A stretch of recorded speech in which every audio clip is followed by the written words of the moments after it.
तो आज जो है हम लीड कोड का एक सवाल करने वाले हैं। मीडियम लेवल का सवाल है, डायनेमिक प्रोग्रामिंग टॉपिक का है। सवाल का नाम है minimum rounds to complete all task. इसमें क्या किया गया है कि एक टास्क नाम का एरे दिया गया है, वेक्टर दिया गया है, और क्या है कि you are given a zero index integer array task where task i represent the difficulty level of a task. और हर एक इंडेक्स पर किसी टास्क का डिफिकल्टी लेवल दिया हुआ है। ठीक है, आप एक राउंड में या तो 2 टास्क पूरा कर सकते हैं या 3 टास्क पूरा कर सकते हैं, लेकिन उन उन दोनों या तीनों टास्क का डिफिकल्टी लेवल सेम होना चाहिए। मतलब बहुत सारा टास्क है और हर एक टास्क का डिफिकल्टी लेवल टास्क मतलब द डिफिकल्टी लेवल ऑफ आज टास्क दिया हुआ है टास्क ऑफ आई में। ठीक है, तो आपको बताना है कि कितना मिनिमम राउंड लगेगा ताकि आप जो है पूरे टास्क को कंप्लीट कर सके। कितना मिनिमम राउंड लगे ताकि आप पूरे टास्क को कंप्लीट कर ले। एक बात तो ये है, और दूसरी बात है, अगर आप कोई भी ऐसा टास्क अगर पूरा नहीं कर पाए, एक भी टास्क अगर बचा रह जाता है, आप पूरा नहीं कर पाते हैं, तो आप जो है रिटर्न -1 कीजिए, -1 रिटर्न करवाइए इस फंक्शन से। तो इतना तो समझ में आ गया हमको। कंडीशन क्या दिया हुआ है कि एक बार में आप सेम डिफिकल्टी लेवल के 2 टास्क या 3 टास्क को एक बार में कर सकते हैं। तो हम क्या कर रहे हैं, हम सबसे पहले क्या सोचेंगे, आप सोचिए। सबसे पहले इस सवाल को करने में कोई भी आदमी यही सोचेगा कि क्यों ना हम सेम डिफिकल्टी लेवल का, जैसे मान के चलिए किसी टास्क है, कोई टास्क है जिसका डिफिकल्टी लेवल 2 है, तो वो कितनी बार उस तरह का टास्क हमको करना पड़ रहा है। मतलब हर एक डिफिकल्टी लेवल के टास्क को, डिफिकल्टी लेवल के फ्रीक्वेंसी को हम क्यों ना स्टोर कर ले कि कितना बार हर एक डिफिकल्टी लेवल आ रहा है, तो ये हम स्टोर करेंगे। और फिर चेक करेंगे कि इतना फ्रीक्वेंसी को क्या हम कंप्लीट कर सकते हैं राउंड में। अगर कर सकते हैं तो कितना राउंड में कर सकते हैं, अगर नहीं कर सकते हैं तो बात ही खत्म होगी कि -1 रिटर्न करा दो। सबसे पहले तो बात है कि आप हर एक डिफिकल्टी लेवल का जो है फ्रीक्वेंसी स्टोर करें कहीं पर। तो स्टोर करने के लिए मैं सोचता हूँ कि एरे यूज कर लूँ, एक एरे यूज कर सकता हूँ मैं डिफिकल्टी लेवल, हर एक डिफिकल्टी लेवल की फ्रीक्वेंसी को स्टोर करने के लिए। लेकिन देखिए डिफिकल्टी लेवल जो है वो तो बहुत बड़ा वैल्यू है। आप मैं चाहता हूँ ऐसे स्टोर करना कि अगर मान के चलिए डिफिकल्टी लेवल 6 है, तो मैं जो एक एरे बनाऊंगा जिसमें मैं स्टोर करूंगा फ्रीक्वेंसी ऑफ डिफिकल्टी लेवल। जब मुझे 6 डिफिकल्टी लेवल मिलेगा तो मैं क्या करूंगा, ए ऑफ 6 को इंक्रीमेंट कर दूंगा एक से। इस तरह से मैं फ्रीक्वेंसी स्टोर करना चाहता हूँ। तो इसमें क्या दिक्कत क्या है कि डिफिकल्टी लेवल तो बहुत बड़ा वैल्यू हो सकता है, समझ रहे हैं ना। तो उसके लिए हमको बहुत बड़ा लार्ज साइज का एरे रखना पड़ेगा, क्योंकि भाई इंडेक्स ही तो डिफिकल्टी लेवल होगा। तो बड़ा इंडेक्स चाहिए हमको, क्योंकि डिफिकल्टी लेवल बड़ा है। तो बहुत बड़ा साइज का एरे लेना पड़ेगा, तो इसमें बहुत सारा स्पेस वेस्टेज जाएगा।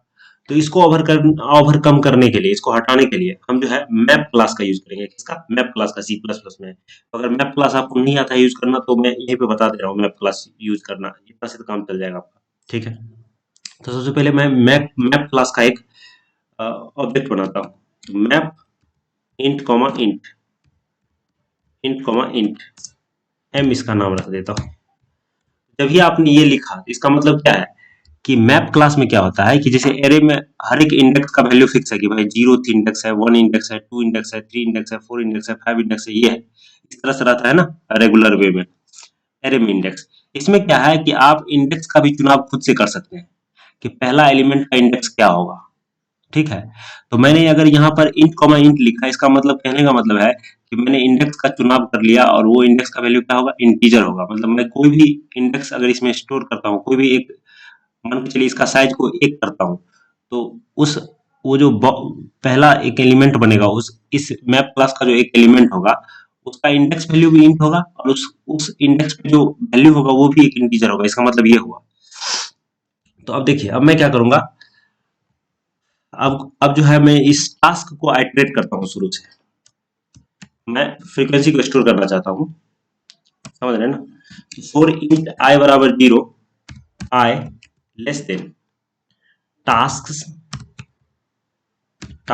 Dot size.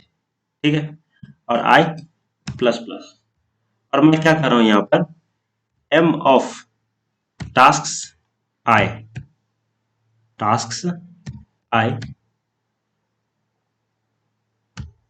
Equal to m of task i plus 1, मतलब समझ रहे हैं ना कि ये क्या है, ये मान के चलिए इंडेक्स 1 पर है हम टास्क से, तो इंडेक्स 1 पर जो इंडेक्स ith टास्क जो है उसका डिफिकल्टी लेवल क्या होगा, टास्क ऑफ है, तो हम क्या कर दिए कि टास्क ऑफ आई को एक इंडेक्स बना दिए एम के अंदर में, एम के अंदर में एक एक एक मतलब एक इंडेक्स बना, मतलब एक एक बना बॉक्स बना, और उसका इंडेक्स वैल्यू क्या हो गया, टास्क ऑफ है मतलब डिफिकल्टी लेवल। और जब ये आप एम टास्क ऑफ आई लिखे तो मतलब उस इंडेक्स लेवल पर जो वैल्यू होगा वो ऑटोमेटिकली जीरो हो जाता है। तो आप जब ये एक से इंक्रीमेंट किए तो एक बार जब आपको मिलेगा तो उसका वैल्यू एक हो जाएगा। तो इसी तरह से हर एक डिफिकल्टी लेवल के लिए फ्रीक्वेंसी जो है स्टोर हो जाएगा। इसके बाद क्या करेंगे, हम जो है हर एक फ्रीक्वेंसी को चेक करेंगे कि फ्रीक्वेंसी को मतलब हर एक डिफिकल्टी लेवल का फ्रीक्वेंसी है जो कि मैप क्लास में स्टोर है, तो हम मैप क्लास को आइटरेट करेंगे, मैप क्लास को हम आइटरेट करेंगे, ऑटो ऑटो कीवर्ड का यूज करेंगे हम आइटरेट करने के लिए। तो ऑटो आई और एम, इससे क्या होगा कि ये लूप तब तक चलेगा जब तक मैप क्लास का सारा मतलब जितना भी वैल्यू है मैप क्लास में वो खत्म ना हो जाए। तो जब मान के चलिए पहली बार जब लूप चलेगा तो मैप क्लास का जो पहला एलिमेंट होगा वो मान के चलिए इस टास्क में पहला एलिमेंट 2 है, तो क्या होगा, मैप क्लास का पहला इंडेक्स का वैल्यू क्या होगा, 2 होगा, और उस इंडेक्स पे वैल्यू क्या होगा, पहली बार जब लूप चला होगा तो 1 रहा होगा। तो कहने का मतलब इसमें क्या होगा कि आई में दोनों वैल्यू चला जाएगा, इंडेक्स भी, तो आप जो है इस मैप क्लास का जो पहला एलिमेंट रहा होगा उसका इंडेक्स भी चला जाएगा आई में, और उसके इंडेक्स पर जो वैल्यू है वो भी आई में चला जाएगा। तो आप जो है इसके इंडेक्स के वैल्यू को, तो आप आई डॉट फर्स्ट करके आप इसके इंडेक्स के वैल्यू को एक्सेस कर सकते हो। आई डॉट फर्स्ट लिखोगे तो उसका इंडेक्स का वैल्यू चल जाएगा। अगर आप आई डॉट फर्स्ट नहीं आई डॉट सेकेंड लिखते हो, मान के चलो आपको उस इंडेक्स पे क्या वैल्यू है तो आप लिखो आई डॉट सेकेंड, ऐसे हम यूज कर सकते हैं। ठीक है, अब क्या करना है, अब कुछ नहीं करना है, आप चेक कीजिए, आपको तो काउंट करना है भाई कि कितना मिनिमम आपको कितना मिनिमम राउंड लगेगा। ठीक है, आपको कितना मिनिमम राउंड लगेगा कंप्लीट करने में सारे टास्क को। तो आप मान लीजिए कि राउंड लगेगा, इन सम नाम का एक मैं वेरिएबल बनाता हूँ और अभी मैं बोल देता हूँ कि राउंड हमको 0 लगता है, तो सम का वैल्यू क्या है, 0 है। अब क्या करूंगा मैं निकालूंगा इंट x बराबर राउंड ROUND, राउंड नाम का मैं फंक्शन बताऊंगा।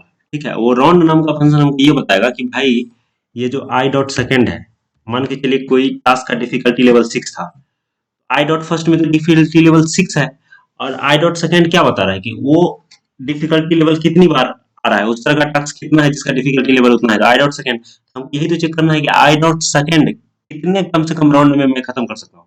तो round of I dot second क्या बताएगा, आई डॉट सेकेंड को कितना कम से कम राउंड लगेगा करने के लिए, तो ये आई डॉट मतलब एक्स में आ जाएगा। तो बताइए, इसको आप कंप्लीट कर लिए पहले डिफिकल्टी लेवल को, तो उसको आप, तो टोटल राउंड जो है सम में ही हम चाह रहे हैं टोटल राउंड स्टोर करना, तो सम के वैल्यू को कितना से बढ़ा दें, एक्स से बढ़ा देना, और अंत में क्या करें, अंत में क्या करें, रिटर्न सम कर दें, यही तो होगा, यही नहीं करना है हमको, तो यही करना है। अब हमको क्या बनाना पड़ेगा बताइए, राउंड फंक्शन बनाना पड़ेगा। तो राउंड फंक्शन को रिटर्न क्या करना है, रिटर्न ये करना है कि कम से कम कितना राउंड लगेगा, वो भी एक इंटीजर वैल्यू होगा, तो रिटर्न टाइप इंटीजर। तो फिर उसके बाद फंक्शन का नाम, और आर्गुमेंट में क्या लेता है, ये भी एक इंटीजर वैल्यू लेता है कि भाई कितनी बार कोई डिफिकल्टी लेवल आ रहा है, तो ये भी एक इंटीजर वैल्यू है, इंट एन। ठीक है, अब देखिए, अब बताइए आप हमको कि कोई भी टास्क है, अब मान के चलिए आपको 6 बार कोई टास्क आ रहा है, डिफिकल्टी लेवल 2 6 बार आ रहा है, इसमें आपको राउंड ऑफ 6 अगर आप निकालना चाहते हैं, तो देखिए आप एक बार में कितना टास्क पूरा कर सकते हैं, या तो आप 2 टास्क पूरा कर सकते हैं या तो 3 टास्क पूरा कर सकते हैं।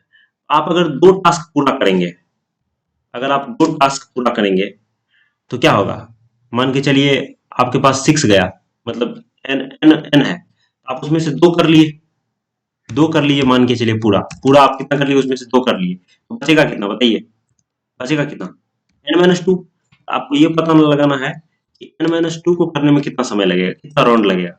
तो राउंड ऑफ n-2 क्या बताएगा कि कितना राउंड लगेगा भाई n-2 को कंप्लीट करने में।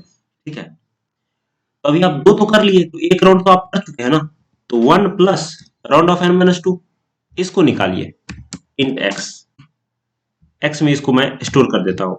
जब मैं पहली बार में मान के चलिए एक ही चीज को, एक ही मतलब दो टास्क को कंप्लीट करता हूँ, अगर पहला राउंड में दो टास्क का चलाता हूँ, तो मान लीजिए एक्स राउंड हमको लगता है, तो वो इंट ऑफ एक्स क्या होगा, 1 plus round of n minus 2, यही ना होगा रिकर्सन हम लिखना चाह रहे हैं। आप इसी तरह से बताइए हमको कि अगर मैं पहली बार में दो राउंड नहीं करता हूँ, तीन राउंड करता हूँ, तो तीन राउंड जब मैं करूंगा, मान लीजिए मैं x1 में जब पहले राउंड में मैं तीन ठो एलिमेंट को खत्म करूंगा, तो क्या होगा ऑप्शन बताइए, हमारे पास क्या तरीका होगा। 1 प्लस राउंड ऑफ n-3, यही होना चाहिए। राउंड ऑफ n-3 क्या बताएगा, तीन तो हमने कर लिया पहले राउंड में, तो एक राउंड खत्म हो, एक राउंड हो गया, इसके कारण जो है वन जोड़ दिए। राउंड ऑफ n-3 को करने में कितना राउंड लगेगा, उसको जोड़ दीजिए। आपको बताना है मिनिमम राउंड भाई, मिनिमम राउंड कितना लगेगा यही तो आपको बताना है, रिटर्न करना है। तो रिटर्न आपको क्या करना है, आपको देखना है कि इस दोनों में से कौन सा कम है, जो जिसका वैल्यू कम होगा उसको रिटर्न करना है।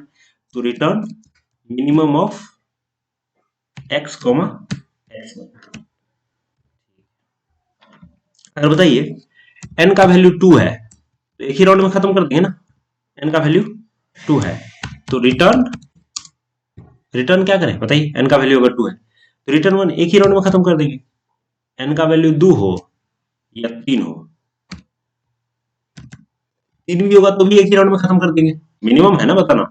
2 हो या 3 हो, एक ही बार में खत्म कर देंगे।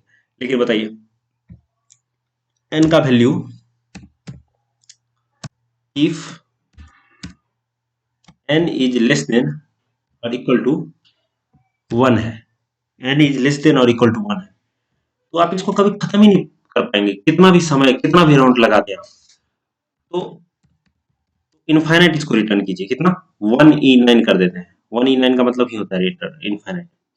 तो अगर मतलब कहने का मतलब अगर एक या एक से कम है वो राउंड, मतलब जितना टास्क है, तो आप उसको कभी कंप्लीट ही नहीं कर सकते।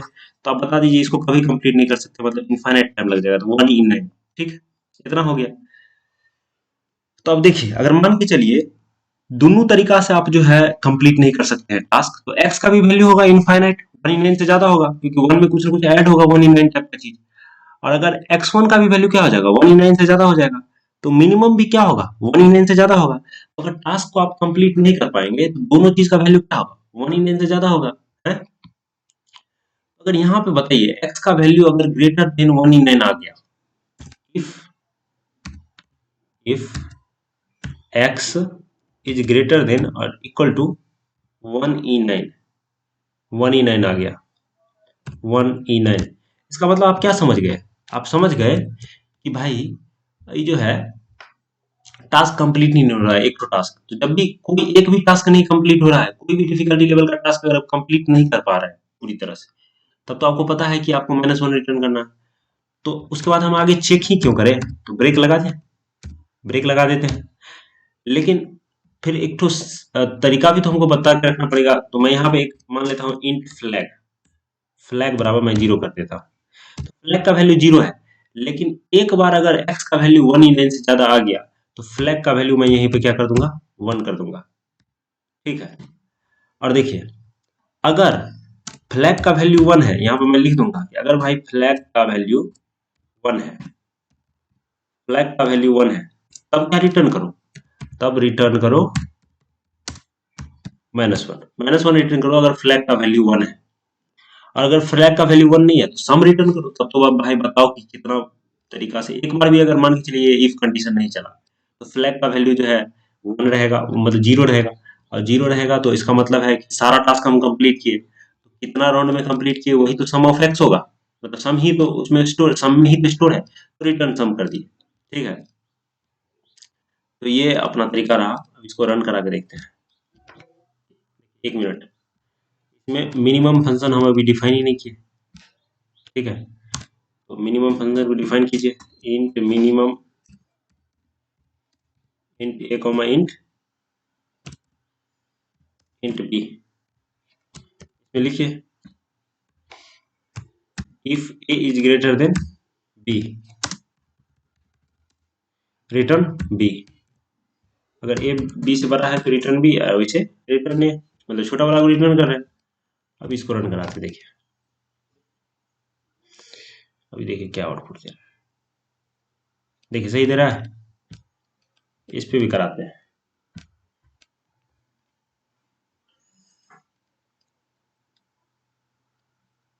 देखिए सही दे रहा है दोनों में।